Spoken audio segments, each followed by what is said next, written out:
Welcome to my channel. আশা করি সবাই ভালো আছেন। আজকের ভিডিওর টপিক হচ্ছে স্বামী স্ত্রীর মিল মহব্বত হওয়ার একটা পরীক্ষিত তদবির দেব, ইসলামিক তদবির।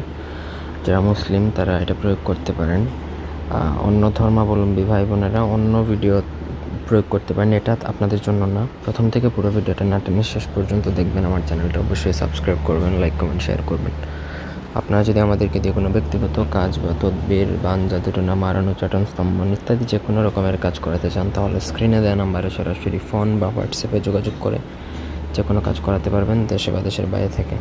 এটার জন্য আপনাকে মাটির পাতিল বা বদনা বা মাটির মগ সংগ্রহ করতে হবে। সেটার মধ্যে নদীর পানি কিংবা বৃষ্টির পানি আপনি সংগ্রহ করবেন। তারপর 2 রাকাত নফল নামাজ পড়ে বিসমিল্লাহির রহমানির রহিম এটা 786 বার পাঠ করে পানিতে 3টা ফু দিবেন। তার মধ্যে যাদের মধ্যে মিল করবেন, যে স্বামী স্ত্রী, তাদের নাম স্মরণ করে পানিতে ফু দিবেন। তারপর যে কোনো ফজরের নামাজে পড়ে সেটা এই আমলটা করবেন। করার পরে যদি কোনোভাবে সেই স্বামী স্ত্রীকে ওই পানিটা খাইয়ে দিতে পারেন, তাহলে তাদের মধ্যে এই মিল মহব্বতটা সারা জীবন স্থায়ী থাকবে এবং বৈধ বা হালাল উপায়ে বশীভূত একজন আরেকজনের প্রতি বশীভূত হবে এবং এটা সারা জীবন স্থায়ী থাকবে।